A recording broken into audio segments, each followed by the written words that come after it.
დილამშვიდობისა. ეს საქართველოს პირველი არხია, თქვენ უყურებთ გადაცემას პირადი ექიმი მარი მალაზონია ჟესტურ ენაზე თარგმანით. ჩვენ როგორც ყოველთვის ადამიანზე ვსაუბრობთ და ვსაუბრობთ ადამიანის სიცოცხლეზე, როგორც ყველაზე დიდ ფასეულობაზე, ყველაზე დიდ ღირებულებაზე ნებისმიერ საზოგადოებაში. ჩვენ ვსაუბრობთ ადამიანის ცხოვრების წესზე, თქვენ ეს ძალიან კარგად გახსოვთ და ხასგასმით ვამბობ ხოლმე, რომ ეს არ არის უბრალოდ გაცვეთილი სიტყვათა შეთანხმება. ეს არის გარკვეული ფაქტორების ერთობლიობა, რომელიც საბოლოო ჯამში განსაზღვრავს, რამდენს ვიცოცხლებთ და როგორი იქნება ჩვენი ცხოვრების ხარისხი. ჩვენ ხშირად საუბრობთ კვებაზე. ხშირად კი არა, სისტემატურად საუბრობთ. ჩვენ საუბრობთ ფიზიკურ აქტივობაზე, ძილზე, სტრესის მართვაზე. საუბრობთ მავნეჩვეების ქონა არ ქონაზე, სქესობრივ ცხოვრებაზე. განათლებას ემსახურება თითოეული ჩვენი შეხვედრა და ეს იმას ნიშნავს, რომ ჩვენი ცხოვრების წესის ყოველ ფაქტორს ვეხებით.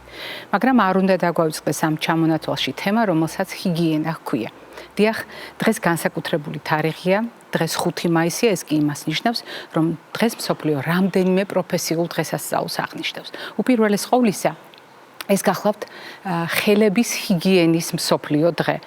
თქვენ იფიქრებთ, რა საჭიროა ამის შეხსენება, როდესაც თითოეული ადამიანის ყოველდღიური ცხოვრების განუყოფელი ნაწილია ხელების დაბანა და სუფთავება. არადა ისტორიულმა გამოცდილებამ აჩვენა, რომ ძალიან მნიშვნელოვანია ამ თემაზე საუბარი. ერთი მხრივ ადამიანის ჰიგიენის კონტექსტში და მეორე მხრივ დაავადებათა პროფილაქტიკისთვის, იმიტომ რომ თანამედროვე მსოფლიო მიცის ჭუჭყიანი ხელების დაავადებები და იცის ზოგიერთი პათოლოგია, რომელიც სწორედ დაბინძურებული ხელით გადადის. შესაბამისად, თუ ჩვენ საუბრობთ დაბინძურებულ ხელებზე და მეორე მხრივ ხელების დაბანის აუცილებლობაზე, ჩვენ საუბრობთ ამ გზით პროდუქტების დაცვაზე, საკუთარი სხეულის დაცვაზე, სხვა ადამიანების დაცვაზე, ოჯახის დაცვაზე და საზოგადოების დაცვაზე. ამიტომ ხელების ჰიგიენა და მისი შეხსენება ეს არ არის ნათქვამი მხოლოდ ერთი ადამიანის მისამართით, თუნდაც თქვენი მისამართით, თუნდაც ჩემი მისამართით. მე რა რომ ჩვენ კარგად დავისწავლეთ ხელების დაბანა. ძალიან მნიშვნელოვანია, რომ ეს ტრადიცია თანმიმდევრულად კეთილსინდისიერად იყოს დაცული ჩვენს ოჯახებში და მთლიანად საზოგადოებაში. ერთი წუთით წარმოიდგინეთ, ძალიან კარგად დამუშავებული ხელებით, ძალიან კარგად დაბანილი ხელებით. თქვენ მოხვდით ტრანსპორტში, საზოგადოებრივი თავშეყრის ადგილას, სადაც აღმოჩნდა თუნდაც ერთი ადამიანი, რომელსაც სათანადოდ არ ჰქონდა ხელები დამუშავებული.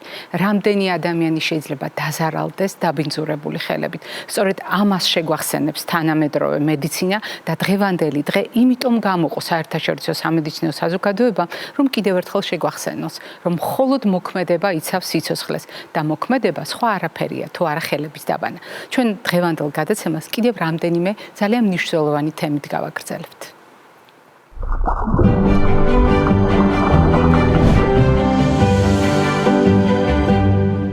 ჩვენი გადაცემის ერთგული მაყურებელი დიდი ხანია მიეჩვია, რომ ჩვენ ერთად ფურცლავთ კალენდარს და აი ასეთ შემთხვევაში ზოგჯერ ერთი და იგივე თარიღი შეიძლება ცნობადობის რამდენიმე დღეს უკავშირდებოდეს. დღევანდელი თარიღი სწორედ ასეთი გახლავთ 5 მაისი. არა მხოლოდ ხელების ჰიგიენის მსოფლიო დღეა, არამედ უკავშირდება ძალიან საყურადღებო თემას, რომელზედაც ჩვენ სისტემატურად საუბრობთ ხოლმე. საუბრობთ წლების განმავლობაში და საუბრობთ სხვადასხვა სათქმელით, იმიტომ რომ დღეს ბრონქული ასთმის მსოფლიო დღეა.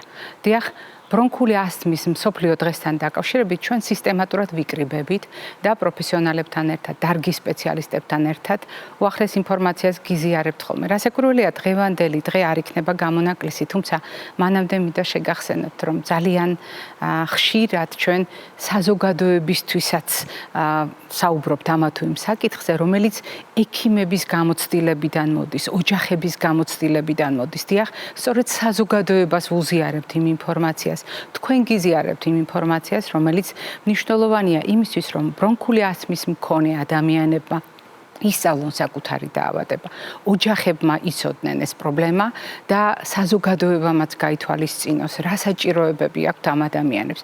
მით უფრო მაშინ, როდესაც თანამედროვე მედიცინამ ჯერ კიდევ რამდენიმე წლის წინ დაიწყო საუბარი, რამდენად მნიშვნელოვანია ანთების საწინააღმდეგო ინჰალატორების გამოყენება.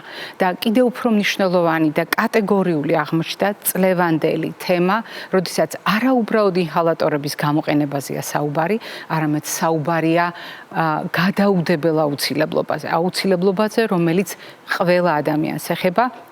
და ხაზგასმით არის ნათქვამი წლევანდელ თარიღთან მიმართებაში, რომ ეს ინჰალატორი ჭირდება ყველას, ვისაც შესაბამისი პრობლემა აქვს და ამავე დროს ეს საჭიროება არის გადაუდებელი აუცილებლობა ამ ადამიანების ყოველდღიური ცხოვრების ხარისხისთვის. ჩვენ რამდენიმე წამში ჩვენი გადაცემის სტუმართან ერთად გავაგრძელებთ.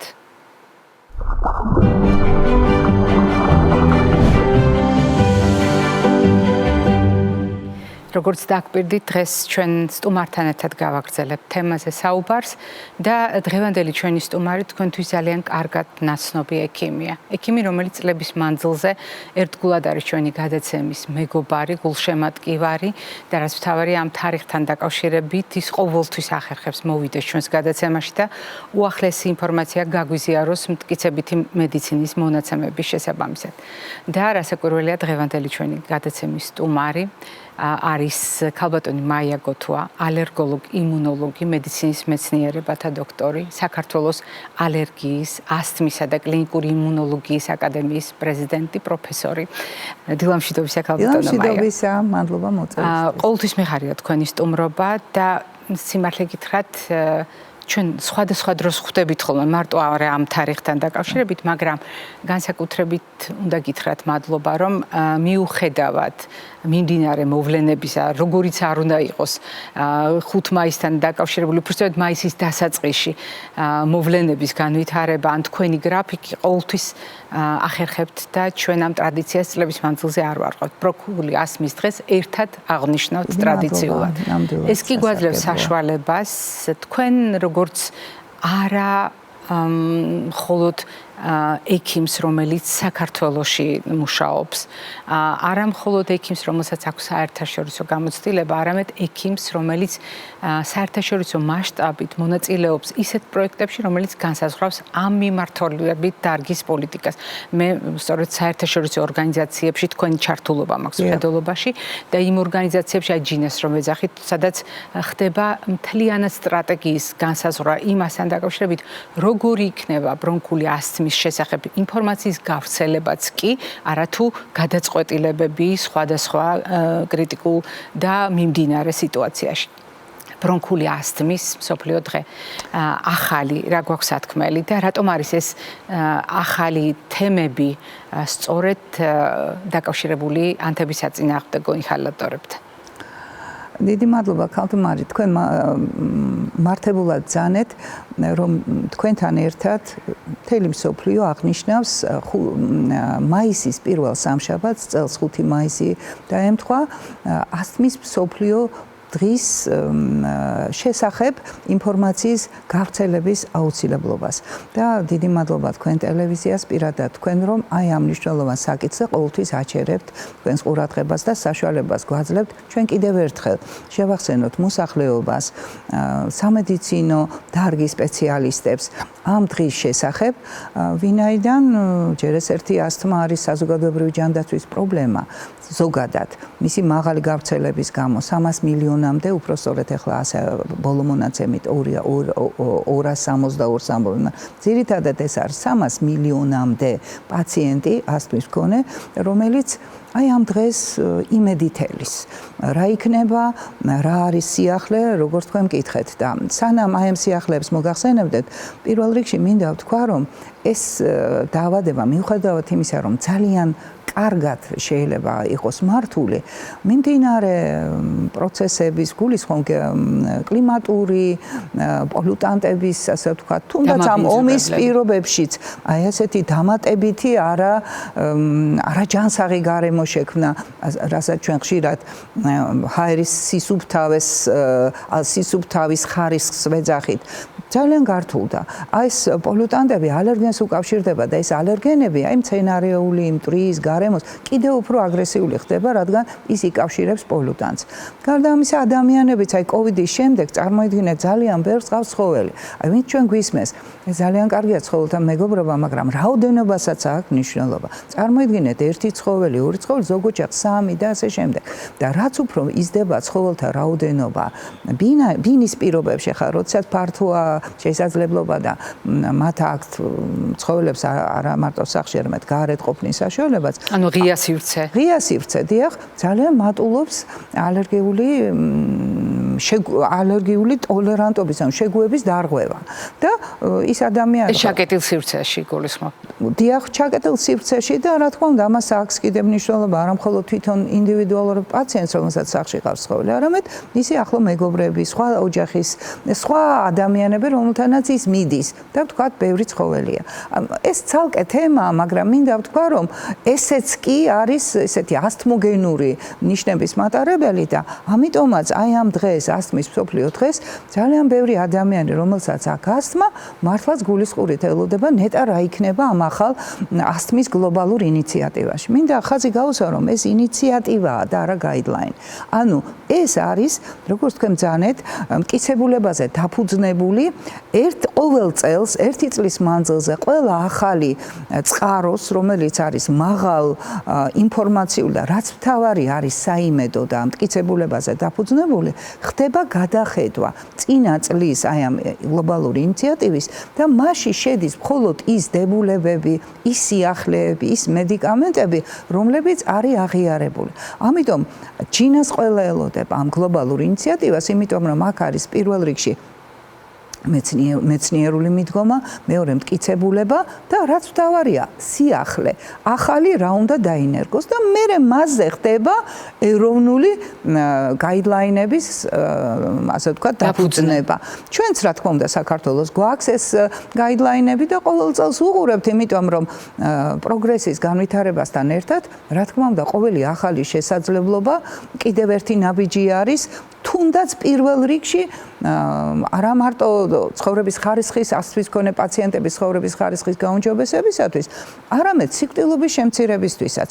აი მაგალითად 98%-ში ეს სიკვდილობა არის მაღალი, დაბალი და საშუალო განვითარების ქვეყანაში. ამიტომ მინდა აი ძალიან დიდი მადლიერებით აღვნიშნო, რომ გარკვეული ასთმის, ანუ პირველ რიგში ანტიანთებითი, ანუ სამკურნალო წამლების ანტიანთებითი სამკურნალო ინჰალატორების, იმიტომ რომ ინჰალატორსაც ვამახვილებთ ყურადღებას, რადგან სისტემური კორტიკოსტეროიდი ძალიან ბევრი გვერდითი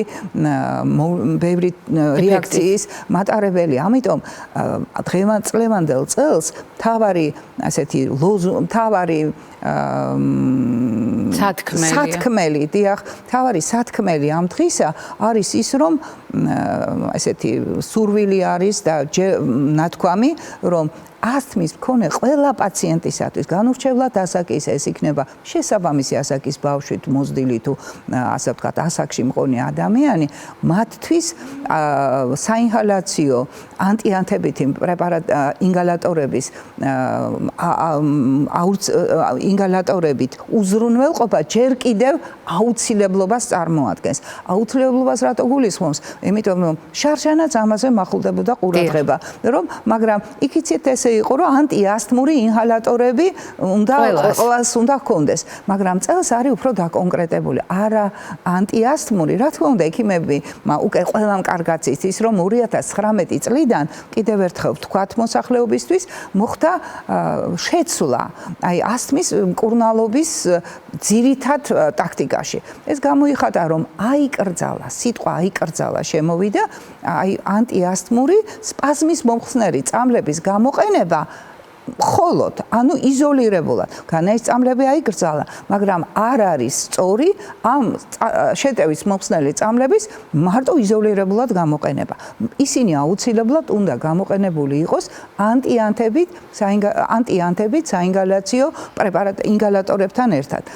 რატომ არის ეს? ჩვენ ვამბობთ, რომ ასთმა არის ქრონიკული ანთებითი დაავადება. ამიტომ ანტისპაზმური წამლების გამოყენება არის მხოლოდ გამოვლინების, შედეგის მოსპობა და არა მიზეზის. ამიტომ ეს აუცილებლობა, რაზედაც ახლა ჩვენ ვამბობთ, რომ ყველა ადამიანი, ყველა ასთმის მქონე პაციენტი, რომ უნდა უზრუნველყოფილი იყოს აი ესეთი ინგალატორებით, რომელიც არის ანტიანთებითი და ასევე სპაზმის მოხსნელი, ანუ შემამსუბუქებელი, სიმპტომების მომხსნელი, ანუ 2-3 ზნე უნდა იყოს პაციენტისათვის დაძლეული ამ შესაბამისი სწორი მედიკამენტებით და თუ ჩვენ სწორედ ვიმოქმედებთ, რა თქმა უნდა, ეს პირველი რიგის აუცილებლობაა და ამისთვის არსებობს სხვადასხვა პრეპარატი, რომელიც აი ამ აუცილებლობას აკმაყოფილებს და შესაბამისად ასეთი ადამიანების ცხოვრების ხარისხი და რაც მთავარია, მძიმე შეტევის, რომელიც ხანდახან შეიძლება ფატალურიც კი გახდეს, შეიძლება დაძლეული იყოს ამ წამლების სწორი გამოყენებით. თქვენ ძალიან კარგად განმარტეთ, ქალბატონო მაია, როგორი დინამიკა ქონდა თავად სათქმელს, რომელიც პროფესიონალებმა მსოფლიოს გაუზიარეს. ის რომ ინჰალატორები საჭიროა, ჩვენ ამაზე წინა წლებშიც დავიწყეთ საუბარი, თქვენ საუბრობდით ამის შესახებ. მაგრამ ხაზგასმით ის კატეგორიულობა, რომელიც წეღან გამოყავით, მიუთითებს იმას, რომ ჯერ კიდევ კლავ გარდაუვალი აუცილებლობა. რატომ ეს ყველა ადამიანისთვის არ არის ხელმისაწვდომი? ეს ინფორმაცია არ იცის ყველა ადამიანმა, არ იცის ფართო საზოგადოებამ, არ ითვალისწინებს, თუ რატომ გახდა საჭირო, რომ ეს იყოს ასე კატეგორიულად ხაზგასმული? დიდი მადლობა, ძალიან კარგი კითხვაა.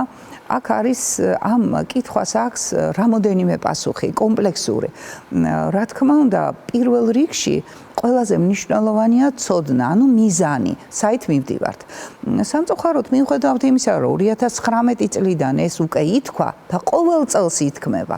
სამწუხაროდ ეს რთულად გასაგები აღმოჩნდა პაციენტებისთვის პირველ რიგში. იმიტომ რომ ისინი გრძნობენ აი ამ სპაზმის მოხსნელი წამლის უეცარ შედეგს და მას ენდობიან, მარტივია მათთვის ანტისპაზმური წამლის გამოყენება, ისევე როგორც აი ცხვირის დეკონგესტანტის. აი გიჭირს იმ წუთშივე ჩაის ხამ და მერე მის შეიძლება გააგრძელო ეს და მის ასე ვთქვათ, მასზე დამოკიდებული აღმოჩნდა. აქ კიდე იმ გაჭედილობის მოსახსნელად რომ გამოიყენეს, მერე აღმოჩნდება თავად იმ თვითონ მიზეზი. თვითონ მიზეზი. ამიტომ ეს მაგალითი არის იმისა, რომ თუნდაც სწორედ გამოყენებული წამალი შეიძლება არ იყოს სწორედ გამოყენებული დროში გაგრძელებულად, გახანგრძლივებულად. ასთმის მქონე პაციენტს არავინ არ უკრძალავს, რომ როდესაც უთადახარ ანტისპაზმური წამალი მიიღო. მაგრამ ეს არ შეიძლება იყოს მარტო, იმიტომ რომ კი სპაზმს კი მოხსნის, მაგრამ რადგან ეს არის ანთებითი დაავადება და ის ანთება ორგანიზმში გრძელდება, აღმოჩნდა მტკიცებულებითი მედიცინის მონაცემების მიხედვით რომ სუბუქი ასთმა, რომელიც ასთმის მქონე პაციენტი, რომელიც აი აქ ძალიან იშვიათად იყენებდა თუნდაც სპაზმის მოხსნელ საშუალებას, ნელ-ნელა მძიმდებოდა და ეს სუბუქი ასთმა შეიძლება ნელ-ნელა გადავიდეს მძიმეში და არა მარტო მძიმეში. აღმოჩნდა რომ ფატალურთან ახლოს მყოფი შეტევაც კი განვითარდეს. ამიტომ დარჩება მხოლოდ სპაზმის მოხსნელ საშუალებას. ამიტომ ესეთი ადამიანები, ალბათ ესეც ვინც ჩვენ ახლა გვისმენს, ვისაც აქვს მსუბუქი, ძალიან ყურადღებით უნდა იყოს. ეს სიმსუბუქე უნდა შევინარჩუნოთ. შეიძლება ჩვენ ისიც ვთქვათ, რომ შეიძლება საერთოდ ასთმისაგან გამთავისუფლდეთ, რა უნდა გავაკეთოთ, ამაზე ჩვენ შეგვიძლია ვისაუბროთ. მაგრამ ის რომ მსუბუქი ასთმის მქონე ადამიანმა ყურადღება უნდა მიაქციოს და თუნდაც პერიოდულად მოხდეს მისი კონტაქტი ექიმთან. მარტო თვითმკურნალობა არ შეიძლება და მისი აი ესეთი ორგანიზმის ანთების მდგომარეობა, ანუ სუბუქი რო ამ ვიზუალურად მართლა წესია, თუ მის შიგნით ნელ-ნელა გროვდება რაღაცა ის მდგომარეობა, რომელიც შეიძლება მერე სიმძიმეში გადავიდეს და ამის შემოწმება შეიძლება. როგორც კითხوارებით, ვთქვათ, ადამიანის გამოკითხვით, მაგრამ რაც თავარი არსებობს ამის ინსტრუმენტული გამოკვლევები. და ამიტომაც მოუწოდებთ თუნდაც მსუბუქი ასთმის მქონე პაციენტებს ის რომ მათი ცხოვრების ხარისხი ბოლომდე კარგად იყოს, ის რომ მათ არ ჩიში არ კონდეთ. ხანდახან კი არ მიდიან ექიმთან, მაგრამ მაინც ღელავენ. ამიტომ ეს ყველაფერი რომ დაძლეული იყოს, ჩვენ მაინც ვფიქრობთ, რომ აუცილებლად წელიწადში მინიმუმ ერთხელ მაინც ან ორჯერ, მინიმუმ ერთხელ მაინც მსუბუქს ვითომ და კონტროლირებული ასთმის მქონე პაციენტს მაინც მოუწოდებთ, რომ ექიმს მიმართონ, რომ დარწმუნდნენ, რომ მათი ასთმა მოწესრიგებულია და თუნდაც გამწვავების შემთხვევაში არა მარტო სპაზმის მოხსნელ წამალი იხმარონ, არამედ ანტიანთებითი სპაზმის მომხსნელი წამალი, რომელიც საქართველოში არის. ანუ კომბინირებული წამლები, კომბინირებული ასეთი ოქროს სტანდარტი, რაც დღეს საქართველოს ბაზარზე სხვადასხვა დოზით არსებობს, ექიმის მიერ იქნება შერჩეული პაციენტისათვის და ეს მოულოდნელობები სირთულისა იქნება და ასე ვთქვათ დაძლეული. და კიდევ ერთი საკითხი. თქვენ მიერ ნახსენებ ფრაზას დაუბრუნდები. ბევრი მაყურებლისათვის შეიძლება ასევე აღმოჩნდა ის საყურადღებო და შესაძლოა ძალიან ბევრ მაყურებელს ყურშიც მოხვდა ასმისგან გათავისუფლების შესაძლებლობა. რეალობა აქ ალბათონ მაია 21 საუკუნის იმ ეტაპზე 1/4 პრაქტიკულად გავლიეთ, ხო, ამ საუკუნეში. დღეს რეალობაა ეს ფრაზა თავის შინაარსის შესაბამისად. იცით, მაინც ის უნდა ვთქვათ, რომ ასთმას აქვს სხვადასხვა მასთან არის მულტიფაქტორული დაავადება და შესაბამისად მას აქვს გარკვეული გენეტიკური განწყობა, გარკვეული გარემო. ამიტომ ჩვენ ცალსახად რომ ადამიანი იზოლირებულად ამოვიყვანოთ მისი ცხოვრების წესიდან, მის მიერ თამბაქოს, მაინც ჩამოვთვალოთ რის ფაქტორები, ეს არის თამბაქო, ეს არის სიმსუქნე, ეს არის ვირუსული ინფექციები, ასაკში განსაკუთრებით პატარა ბავშვებშიც და მოზრდილებშიც. ინფექციები, პროფესია, ზოგჯერ ადამიანს უნდა რომ ალერგენს განერიდოს, მაგრამ იძულებულია მასთან ერთად თანაარსებობაში იყოს. ამიტომ სწორი და მრავალი სხვა ვგულისხმობ არაჯანსაღი ცხოვრების წესი, საკვების თავისებურებები, არაჯანსაღი კვება, ან პირიქით ჯანსაღია, ცხოველის ჯანსაღია და საკვებიც, მაგრამ მისთვის არის ალერგენული. ამიტომ პირველ რიგში, აი წარმატების მისაღწევად, პაციენტი უნდა იყოს ძალიან სკრუპულოზურად, კარგად შესწავლილი. იმ კონტექსტში, სადაც ის იმყოფება, მისი ასაკით, მისი პროფესიით, მისი გარემოთი, მისი საცხოვრებელი ადგილით, ეს დასავლეთია თუ აღმოსავლეთი. ყველა მხარეს აქ თავისი აქილევსის ქუსლი და თავისი პრიორიტეტით, რასაც შეიძლება ახლა აღარ შევაჩეროთ ყურადღება. ამიტომ პირველ რიგში, რასაც ჯინაც ამბობს და ჩვენც, ასე ვთქვათ, აბსოლუტურად ვეთანხმებით, არის იმ ფაქტორების მოდიფიცირება, შეცვლა, რომელიც ჩვენ შეგვიძლია. ნუ ვთქვათ, აქვს ალერგენი, ის ალერგენი თუ შეიძლება რომ ჯერ თავარი უნდა დიაგნოსტიკა იყოს სწორი. ჯერ თუ ადამიანი გვეუბნება, ეს უკვე ეჭვსფადებს და მე ჩვენ ვაკეთებ დიაგნოსტიკას. ანუ პრაქტიკულად მე ჩაგერთებ უკასრავს, მაგრამ რისკ ფაქტორების გამოკვეთასაც გულისხმობს დიაგნოსტიკა. რისკ ფაქტორი, სწორედ მიანიშნეთ, რომ ეს არ არის მარტო დიაგნოსტიკა, რაზე ხარ ალერგიული, არამედ იმ ფაქტორების, სადახარ, როგორ ახარ და რა რით საქმეა. მეორე არის და თუნდაც მომავალში ურჩიო, როგორ გააჯანსაღდეს ადამიანი, რა იქნება საპირწონე მისი ცხოვრების წესისათვის, რომ აი თქვენ რაც ვკითხეთ, წარმატებისთვის ვიბრძოლოთ. ამიტომ რამოდენიმე ამბავი უნდა ადამიანის შესახებ სკრუპულოზურად გამოვიკითხოთ, შევამოწმოთ და დიაგნოსტიკა გავაკეთოთ. აქაც ახლა ასთმის დღეს ჩვენ უნდა ვთქვათ პროგრესი. პროგრესი არის ხარისხში ალერგენების უკეთესი ხარისხი ძალიან არჩევითი გახდა. მეორე არის დიაგნოსტიკა, როგორც მოლეკულური, სხვადასხვა, ასევე ანთებითი მარკერების განსაზღვრა. რაც საქართველოში ჩვენ ამას ვაკეთებთ, ეს ძალიან დიდი, ასე ვთქვათ, ღვთისწყალობაა პაციენტებისთვის, იმიტომ რომ სხვა ქვეყნებში ჩვენი ვარდისფერი შურით შურთ. ბევრი განვითარებული ქვეყანა, იცით, ამბობს, რომ სპირომეტრი არ აქვს პირველადი ჯანდაცვის ექიმი. რაც საქართველოში ძალიან კარგად არის უზრუნველყოფილი და მინიმალური ეს არის სპირომეტრი, ამოსუნთქულ ხარში აზოტის ოქსიდის განსაზღვრა და სხვა მაჩვენებლები ძალიან კარგი. ახლა მაგალითად წელს ჩვენ ვამატებთ ახლა ბავშვთა ასაკში ოსცილომეტრია, რომელიც ადრე ეხმარებოდა, მაგრამ ახლა უფრო მოწესრიგებულია და საინტერესოა. რას ნიშნავს, მოდით განუმარტოთ, იმიტომ რომ შეიძლება ბევრი მშობელი პირველად ის არის გამოკვლევის საშუალება სპირომეტრიის. ბავშვს შეუძლია კარგად შეასრულოს წერენ 5-6 წელი, მაგრამ უჭირთ. სადღაც იცით რა, ტექნიკურად ძნელი გასაკეთებელი, მოზრდილსაც უჭირს, ასაკოვან ადამიანსაც. ამიტომ უფრო სწორედ დაიხვეწა ის ინსტრუმენტული გამოკვლევა, რომელიც უფრო მარტივი შესასრულებელია, როგორც ბავშვებისთვის, ისე მოზრდილი ასაკისთვის. ანუ ჩვენ დღევანდელ დღეს არა იმაზე აღარ ვლაპარაკობთ, რომ სპირომეტრია ახალი, ასე ვთქვათ, პარამეტრებით, ახალი ინტერპრეტაციით. მაგალითად, ეხლა ძალიან ასე ვთქვათ, სწორია, თუ წინათ პროცენტული ინტერპრეტაცია ხდებოდა, ეხლა არის Z-ქულები, Z-სქორები, რომელიც კიდევ უფრო, ასე ვთქვათ, ახლოს არის რეალურ სიტუაციის შეფასებასთან. ამიტომ ეს საქართველოში ბევრ ცენტრში არის და ძალიან კარგია. არის კიდევ სადიფერენციაციო დიაგნოსტიკა, როგორც ასთმისა და ისე ფქოდისა და საქართველოში ესეც არსებობს. ამიტომ შეიძლება ესეთ კონკრეტულ ინსტრუმენტებზე არ წავიდეთ, თქვათ, დრო რომ დავზოგოთ, მაგრამ ის თანამედროვე ტექნოლოგია, რაც ასთმის დიაგნოსტიკისთვის არის საჭირო, თუნდაც ასაკობრივ ფარგალში, ეს იქნება პიკფლოუმეტრები, ეს იქნება ამოსუნთქულ ხაერში აზოტის ოქსიდის განსაზღვრა, ძალიან ხელმისაწვდომია. უფრო მეტიც, ჩვენ ვასრულებთ სკოლებში ევროკავშირის ჰორაიზონის პროექტს, როდესაც აბსოლუტურად უსასყიდლოდ ამ სკოლის მოწაფეებისთვის არა მხოლოდ ასმის ნებისმიერი, ასე ვთქვათ, ჯანმრთელი ბავშვის მონიტორინგი ხდება ბავშვების და მით უმეტეს ასთმური მოვლენების მქონე ბავშვების მონიტორინგი ხდება აი ამ სპირომეტრიისა და სპეციალურად ბავშვებისთვის იოლად გამოსაყენებელი სპირომეტრებისა და პორტატიული სპირომეტრებისა და პორტატიული ენოს აპარატის საშუალებით.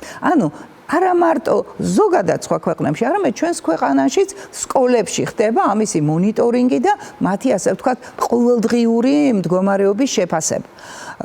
ჩვენ ვამბობთ დიაგნოსტიკას დაუბრუნდეთ თქვენ რაც ვკითხეთ. ანუ დიაგნოსტიკა უნდა, რა თქმა უნდა, პირველ რიგში შესრულდეს და მეორე ძალიან თუ ეს არის იმუნიტეტის პრობლემა, რა თქმა უნდა, არა მარტო ალერგენების დიაგნოსტიკა ხდება, არამედ ზოგ შემთხვევაში იმუნური სისტემის დიაგნოსტიკა.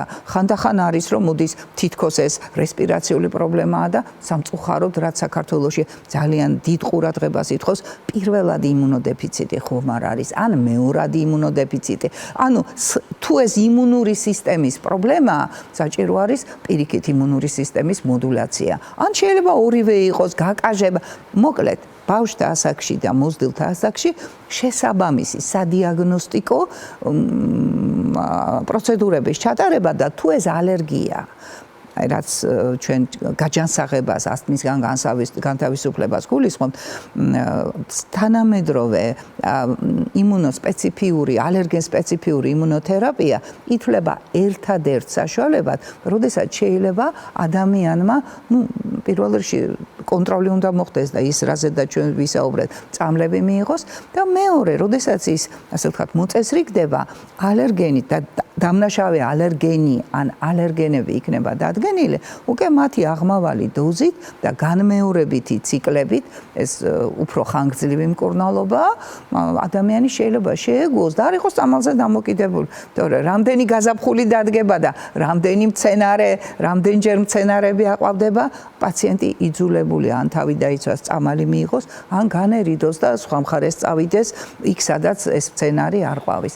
ან კიდე ერთი მინდა, იმიტომ რომ ცხოველები ძალიან ბევრს უყვარს და ის ცხოველიც რო სახში შეინარჩუნოს, ხდება ცხოველების მიმართ აი ესეთი ტოლერანტობის გამომუშავება და ცხოველები წყალთ და ყველაზე მთავარი ის არის რომ ისიც ჩვენ გვეშინია ანაფილაქსიის და ანაფილაქსიის კომპონენტი ასთმად შეიძლება იყოს როგორც მისი რისკ ფაქტორი მძიმე, ამიტომ იმუნოთერაპია, ანუ შეგუება, ეს იქნება ფუტკარი თუ ეს იქნება კრაზანა, იმის მიმართაც არსებობს და ადამიანის შიში რომ აი ახლა გავალ ზაფხულში და უცებ მე რომელიმე მწერი ასე მიკმენს და მე საშინელება დამემართება, ბუნებრივია ამის საპრევენციო ადრენალინებიც არსებობს, ავტოინექტორები და რაც მთავარია, ჩვენ გრძელვადიან გაჯანსაღებაზე ვართ ორიენტირებული და ეს იმედია მიღწეული იქნება. ძალიან დიდი მადლობა ქალბატონ მაიერ დღევანდელი სტუმრობისთვის და იმ მრავალწლიანი თანამშრომლობისთვის, რომელიც ჩვენს გადაცემასთან გაკავშირებთ, მით უფრო იმ ერთგულებით, რომელთაც თქვენ ყოველთვის ამ თარიღს ჩვენთან ერთად აღნიშნავთ ხოლმე. მაყურებელს შევახსენებ, დღევანდელი ჩვენი გადაცემის სტუმარი გახლდათ საქართველოს ალერგიის, ასთმისა და კლინიკური იმუნოლოგიის აკადემიის პრეზიდენტი, მედიცინის მეცნიერებათა დოქტორი, ექიმი, ალერგოლოგი, იმუნოლოგი პროფესორი ქალბატონი მაია გოთუა. მე არ გემშვიდობებით, წინ კვებით შუქნიშანი გველოდება.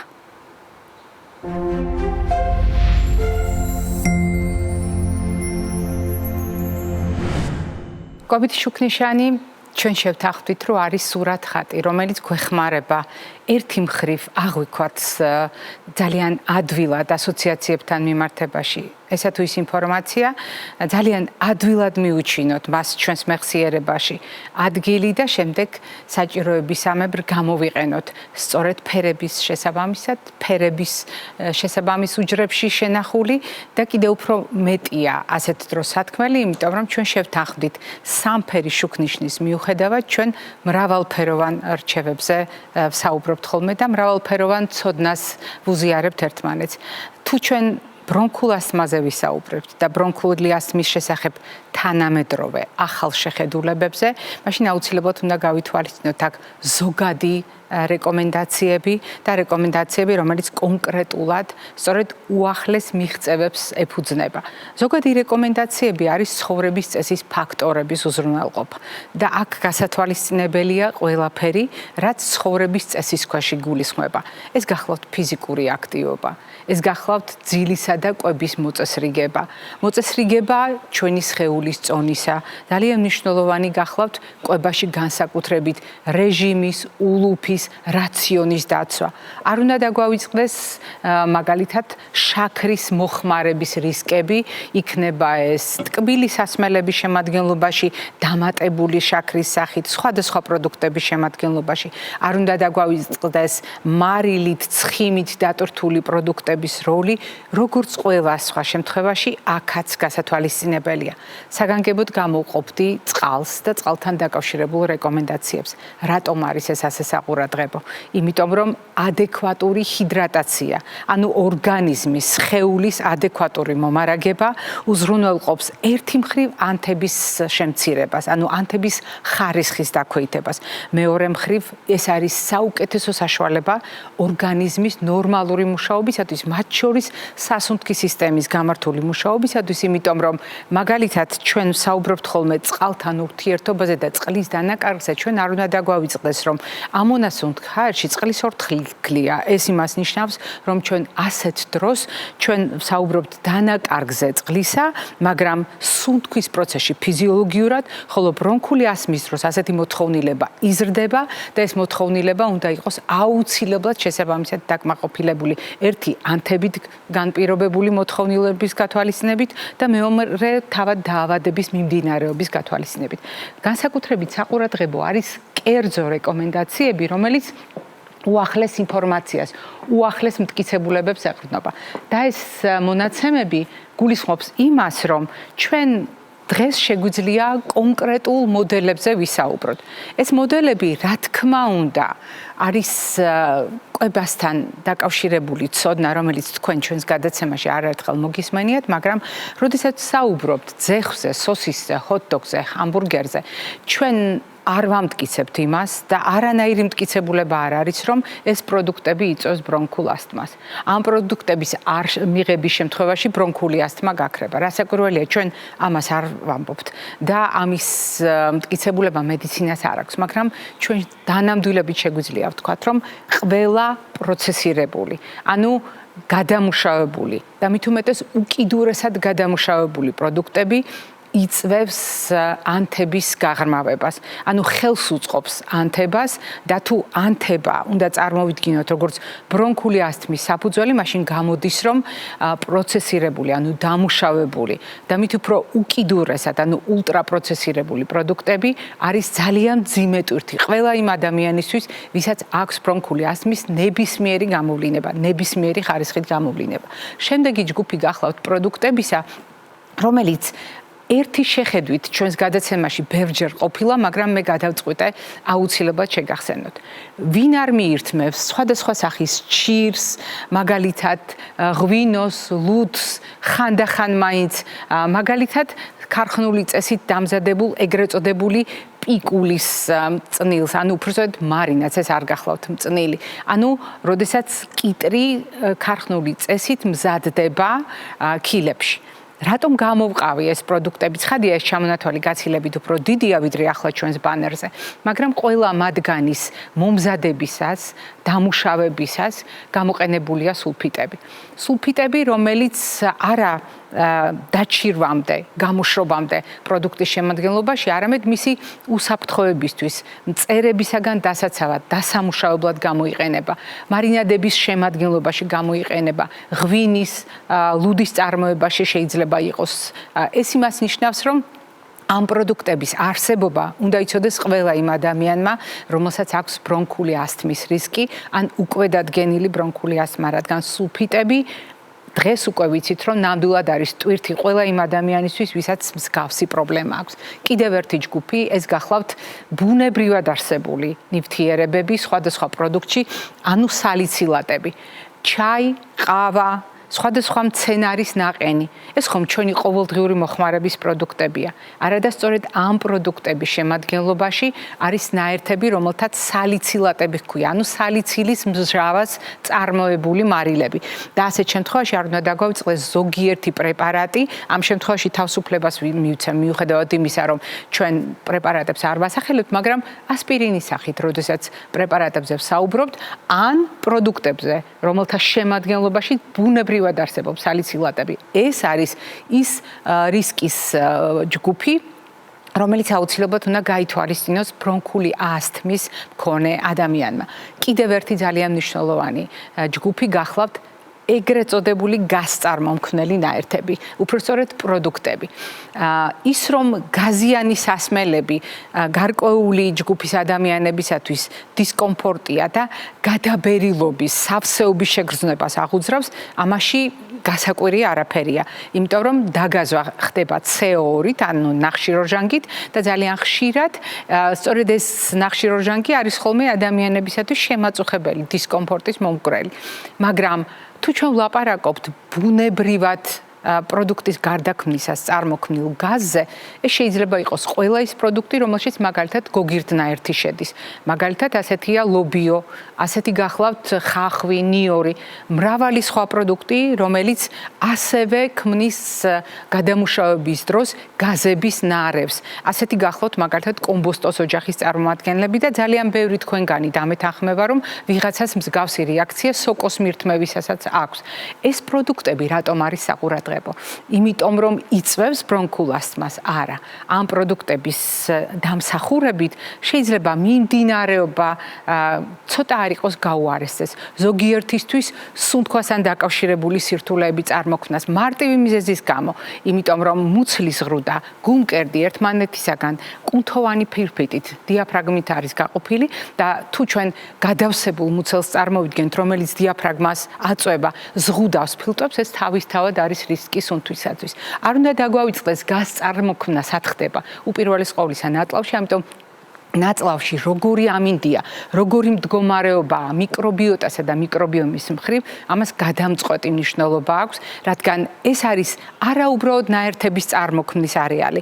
ეს გახლავთ ჩვენი იმუნიტეტის განსაზღვრელი და ძალიან ხშირად სულ ცოტა 70% ჩვენი იმუნური პასუხისა უკავშირდება სწორედ ნაწლავის ჯანმრთელობას, ისევე როგორც სხვადასხვა ნივთიერების წარმოქმნა მასში არსებული ბაქტერიების და სხვა მიკროორგანიზმების დამსახურებით. შემდეგი ფაქტორი, რომელიც აი ამ ცოდნიდან გამომდინარეობს, ეს გახლავთ წონასწორობა. დიახ, წონასწორობა, რომელიც უნდა იყოს საკვებ პროდუქტებს შორის, წონასწორობა, რომელიც უნდა იყოს მიღებულ და დახარჯულ ენერგიას შორის, წონასწორობა, რომელიც უნდა იყოს ჩვენი სხეულის შიგნით უხილავ სამყაროსთან და ძალიან მნიშვნელოვანია წონასწორობა ჩვენს წონასთან ხაზგასმით. რატომ? იმიტომ რომ უკანასკნელი მონაცემების თანახმად ჭარბი წონა და სიმსუქნე ეს არის ხელშემწყობი ანთებისა, იმიტომ რომ ბრონქულ ასთმასაც ანთება უდევს საფუძველი და სიმსუქნის საფუძველის ანთება გახლავთ და ამავე დროს სიმსუქნე, ცენტრალური სიმსუქნე, ეს არის სულ ცოტა მექანიკური ტვირთი იმისათვის, რომ სუნთქვა იყოს შეფერხებული. მე სულ ცოტა ორი ფაქტორი დავასახელე სიმსუქნესთან დაკავშირებული რისკების გათვალისწინებისას, როდესაც ბრონქულ ასთმაზე ვსაუბრობ, თორე გაცმუნებთ, აქ ჩამონათვალი გაცილებით დიდია. გასათვალისწინებელი ცნობილია წონასწორობა, რომელიც საკვები პროდუქტების ჯგუფებს შორის უნდა დავიცვათ და ეს ერთ თეფშზე იყრის თავს. დიახ, თეფში, რომელიც არის ერთგვარი სიმბოლო აუცილებელი საკვები ნივთიერებებისა და რა თქმა უნდა, პრინციპი არ ირღვევა, სულ ცოტა 5 ჯგუფი, სულ ცოტა 5 ფერის პროდუქტი უნდა გამოვიყენოთ ყოველდღიურად. მრავალფეროვნება კიდევ უფრო მნიშვნელოვანია, მაგრამ მათ შორის არ უნდა დაგვავიწყდეს შემდეგი ჩამონათვალი. მოდით ახლა სწრაფად გადავავლოთ თვალი ამ ჩამონათვალს. ეს გახლავთ ომეგა-3. ანუ კარგი ცხიმები იმისათვის, რომ ანთების საწინააღმდეგო ეფექტი ომეგა-3-ის მაქსიმალურად გამოვიყენოთ, ისევე როგორც თრომბოზის რისკის შემამცირებელი ეფექტი. აქ წარმოდგენილ ყველა პროდუქტს, იქნება ეს სელის თესლი, იქნება ეს ნიგოზი, თევზი, ყველა ამ პროდუქტს შეუძლია მსგავსი ეფექტის გამოვლენა. არ უნდა დაგვავიწყდეს ანტიოქსიდანტები, ანუ ანტიდამჟანგავები და მოდით უცებ ჩამოთვალოთ ეს ანტიდამჟანგავები. A ვიტამინი და A ვიტამინის წინამორბედი, ჩვენ შევთანხმდით, რომ A ვიტამინი ცხოველური წარმოშობის პროდუქტებშია მზასახით და ყველა წითელი ნარინჯისფერი მწვარე პროდუქტები გვაძლევს საშუალებას, რომ შევივსოთ ის წინამორბედი ნივთიერებების კაროტინების სახით. არ უნდა დაგვავიწყდეს C ვიტამინის როლი, არ უნდა დაგვავიწყდეს რასაკვირველია E ვიტამინის როლი, ეს გახლავთ ანტიდამჟანგავები, ანუ ანტიოქსიდანტები და უკანასკნელი კვლევების მიხედვით ცალსახად გამოიკვეთა D ვიტამინის როლი, როდესაც D ვიტამინზე ვსაუბრობთ. ადრე ძნელა წარმოსადგენი იყო, რომ მან შეიძლება ბრონქული ასმის მიმდინარეობაზე იქონიოს გავლენა, დღეს დანამდვილებით ვიცით, რომ ეს ასია. არ უნდა დაგვავიწყდეს ამ ჩამონათვალში ზოგიერთი მინერალი და ამ მინერალებს შორის საგანგებოდ უნდა გამოვყო მაგნიუმი და აუცილებლად უნდა გამოვყო მაგნიუმთან ერთად სელენი, რომლის ანტიოქსიდანტური ეფექტი ყველასათვის კარგად ცნობილია და ჩვენ ხშირად ვსაუბრობთ ხოლმე გადაცემაში. მაგრამ აი ამ ყველაფერზე, როდესაც საუბრობთ, რა თქმა უნდა, ჩამონათვალი არ შეიძლება ყველა ადამიანისთვის ერთგვაროვანი და ერთფეროვანი იყოს, თუნდაც იმიტომ, რომ ერთი მხრივ ჩვენ გვჭირდება საკვები პროდუქტების მრავალფეროვნების უზრუნველყოფა და მეორე მხრივ უნდა გავითვალისწინოთ პრინციპი, რომელსაც ახლა თქვენ ეკრანზე დაინახავთ. ეს არის პრინციპი, რომელიც ზოგიერთ შემთხვევაში გათავისუფლებას და ზოგიერთ შემთხვევაში შეზღუდვას გულისხმობს და შეზღუდვა ეხება მაღალი ალერგიული პოტენციალის მქონე პროდუქტებს. დიახ, მაგალითად, სლაიდებზე წარმოდგენილი და ბანერებზე კარგად ნაჩვენები თვალსაჩინოდ თქვენთვის მოწოდებული თევზი, ხორბალი, კვერცხი, რძე ან რომელიმე სხვა პროდუქტი ყველასათვის ერთნაირად მისაღები არ არის. თუ თქვენ ერთი მხრივ ბრონქული ასთმის შედეგების დაძლევა გსურთ, თუ ერთი მხრივ გსურთ ბრონქული ასთმის რისკები შეამციროთ, მის საფუძვლად ანთების საწინააღმდეგო საკვები პროდუქტები გამოიყენოთ, რა თქმა უნდა დაგეხმარებათ ეს ცოდნა, რომელიც დღეს მოისმინეთ, ეს ინფორმაცია. მაგრამ მეორე მხრივ არ უნდა დაგავიწყდეთ უშუალოდ თქვენთვის, ანუ პირადად თქვენთვის რისკის მქონე პროდუქტების ჩამონათვალი. ეს არის სწორედ ის წითლად მონიშნული ჩამონათვალი, რომელშიც აუცილებლად ნაგულისხმებია თქვენთვის უკვე დადგენილი ალერგიის მქონე, ანუ ალერგიული რეაქციის მქონე პროდუქტები, რომელიც ყოველთვის უნდა გაითვალისწინოთ ნებისმიერი რეკომენდაციის მოსმენისას და იპოვოთ ოქროს შუალედი. გაითვალისწინოთ პრინციპები, რომელზედაც დღეს ჩვენ ვისაუბროთ, მაგრამ გამორიცხოთ ის პროდუქტები, რომელიც დამატებით რისკებს შევგიქმნით. ეს იყო დღევანდელი ჩვენი რეკომენდაციები. მე გემშვიდობებით ამ სიტყვებით ჯანმრთელობას და დღეგრძელობას გისურვებთ.